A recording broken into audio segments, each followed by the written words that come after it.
News SP9 news में आपका स्वागत है और मैं हूं आपके साथ नेहा।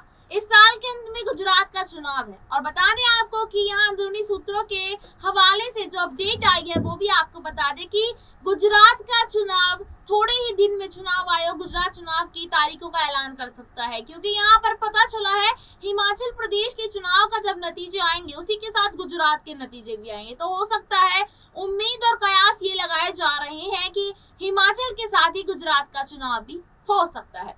आपको बता दें कि गुजरात में कन्हैया कुमार उतर सकते हैं कांग्रेस की तरफ से, लेकिन यहाँ पर एक पैच फंसा हुआ है। यहाँ कन्हैया कुमार चाहते हैं कि उनको कोई जिम्मेदारी दी जाए, क्योंकि उत्तर प्रदेश के चुनाव के दौरान भी उनको कोई ऐसी जिम्मेदारी नहीं दी गई थी और अभी तक भी नहीं दी गई है। तो यहाँ पर कन्हैया कुमार की डिमांड है या तो उनको कोई ऐसी जिम्मेदारी दी जाए जिसके बाद वो गुजरात में उतरे और गुजरात में जाकर उनको कोई ऐसी अच्छी जिम्मेदारी दी जाए ताकि उनका नाम हो। लेकिन यहाँ पर सोनिया गांधी हर किसी इंसान को जिम्मेदारी देने में पीछे क्यों हट रही है?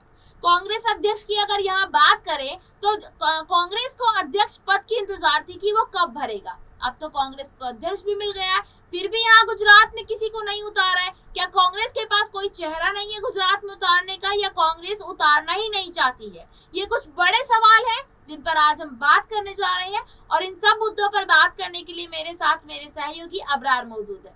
अबरार से हम जानना चाहेंगे कि आखिरकार अबरार का क्या कहना है। क्या कन्हैया कुमार को अगर गुजरात में कोई जिम्मेदारी नहीं दी जाती है तो क्या वो वापसी कर क्या वो आम आदमी पार्टी का दामन थाम सकते हैं? देखिए, कन्हैया कुमार को लेकर के लगातार कांग्रेस पार्टी कहीं ना कहीं इस बार ये प्लान बना रही है कि उनको कोई जिम्मेदारी जो है सौंपी जा सकती है, लेकिन अब तक उस बारे में कोई ऐलान नहीं किया गया है। तो कहीं ना कहीं निराशा जो है वो ज़रूर हाथ लगी कन्हैया कुमार को। तो ऐसे में जाहिर सी बात है कि इस तरीके के सवाल ज़रूर उठेंगे कि जब भारतीय जनता पार्टी, अरविंद केजरीवाल की आम आदमी पार्टी लगातार गुजरात चुनाव को लेकर के सक्रिय है, उसके बावजूद भी कांग्रेस पार्टी पूरी तरीके से शांत क्यों बैठी हुई है? जब कांग्रेस पार्टी ने शुरुआती दिनों में ये बात कहा था कि जो कन्हैया कुमार को स्टार प्रचारकों की लिस्ट में सबसे ऊपर रखा जाएगा, लेकिन अब तक उन तमाम मामलों में कोई जो है अपडेट नहीं आई है। तो अब क्या जो सवालात पैदा हो रहे हैं यहाँ पर जो आम आदमी पार्टी में जाने को लेकर के, उन सवालों में कहीं ना कहीं दम है, क्योंकि लगातार आप देखें कि जो है कन्हैया कुमार पहले लेफ्ट पार्टी में थे, कम्युनिस्ट में थे और लगभग उनके परिवार के कई लोग कम्युनिस्ट पार्टी में रह चुके हैं और एक लंबा जो जीवन उनका कम्युनिस्ट पार्टी के साथ गुजरा है। तो फिर उन्होंने जब कांग्रेस पार्टी के साथ जाने का फैसला लिया और वो ये सोचे कि दरअसल कम्युनिस्ट पार्टी में उनका जो सियासी भविष्य है वो ज़्यादा नहीं है, और उन्होंने एक क्षेत्र की और राष्ट्र की राजनीति की तरफ रुख किया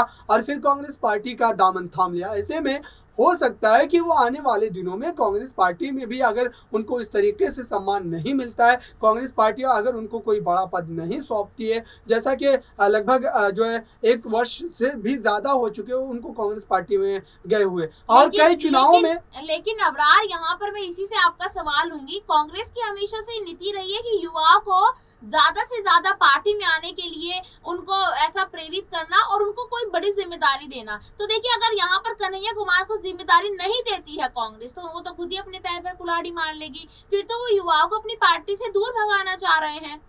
बिल्कुल, आप देखिए कि कांग्रेस पार्टी इन तमाम फैसलों में कमज़ोर नज़र आ रही है। लगातार वो खास करके जो पार्टी के जो मुद्दे होते हैं, जिन मुद्दों पर पार्टी के भीतर अंतर्कलह पैदा होती है, उन तमाम मुद्दों पर फैसले लेने में जो देरी की जाती है, उसी वजह से लगातार कांग्रेस पार्टी में जो सत्ता पक्ष की पार्टियां होती है, भारतीय जनता पार्टी, वो जो है पार्टी में एक टूट को अंजाम देने में कामयाबी हासिल कर लेती है। अब देखिए, गोवा में भी उस तरीके से हुआ। गुजरात की बात की जाए तो गुजरात में खुद कई जिला स्तर के नेताओं ने पार्टी से इस्तीफा दिया है। तो ये बात समझने वाली है कि दरअसल अगर कांग्रेस पार्टी अपने भीतर के अंतर्कलह को नहीं मिटा पाएगी तो फिर जो तमाम नेता हैं, खास करके युवा नेता, गुजरात की अगर बात करें तो वहाँ पर कन्हैया कुमार के अलावा जो है जिग्नेश मेवानी भी है। तो जिग्नेश मेवानी भी नाराज हो सकते हैं। सिर्फ मात्र कन्हैया कुमार की बात नहीं, कन्हैया कुमार की बात दरअसल यहाँ पर ये इसलिए हो रही है क्योंकि कन्हैया कुमार एक तेज तर्रार नेता है और लगभग कई वर्षों का उनको उनको अनुभव भी है और जिस तरीके से वो बोलते हैं उससे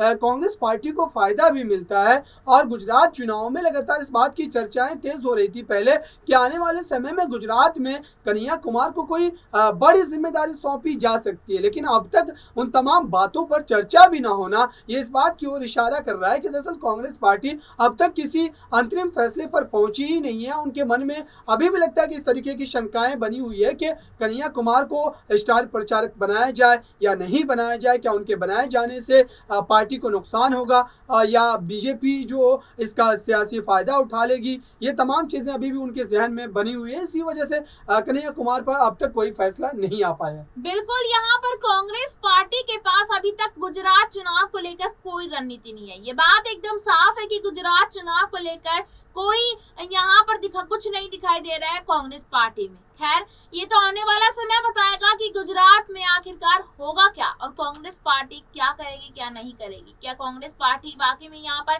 कुछ कर दिखाएगी भी है नहीं। इसी से मिलता जुलता वीडियो आज हम आपके लिए लेकर आए हैं, देखिए हमारा ये वीडियो। अच्छी बात है। देखिए, आपको पता है कि आज कांग्रेस पार्टी के करीब 900 से ज़्यादा अंग हमारे डेलीगेट्स, हमारे पीसीसी डेलीगेट्स 9,000 करीब 9,000 माफ़ कीजिए, आज निर्णय लिया कि मल्लिकार्जुन खड़गे साहब हमारा नया अध्यक्ष होगा। मैं खबर सुन के उनके घर गए और उनको मेरी बधाई सुना दी। वो बहुत मेरे वरिष्ठ नेता है, मैं उनके साथ काम भी किया हूँ लोकसभा में, जैसे मैं आप सबको पहले भी बताया था। हम लोग कॉलीग्स हैं, सहयोगी है, और मैं खुश हूँ कि इस चुनाव के बाद कांग्रेस पार्टी को एक नया अध्यक्ष के लीडरशिप और के नेतृत्व और गाइडेंस से आगे बढ़ने का मौका मिलेगा।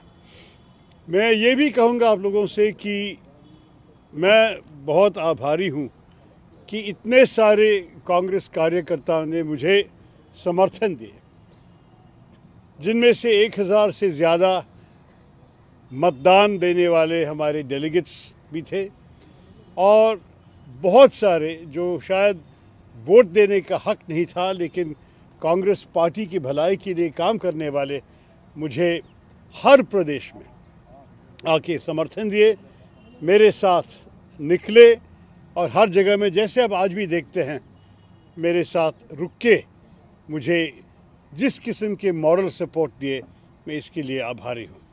मेरे ख्याल में हमारे कार्यकर्ता हैं हमारी पार्टी का असली गुरूर, और मैं कहूँगा कि हमारे कार्यकर्ताओं के काम से ही पार्टी आगे बढ़ेगी।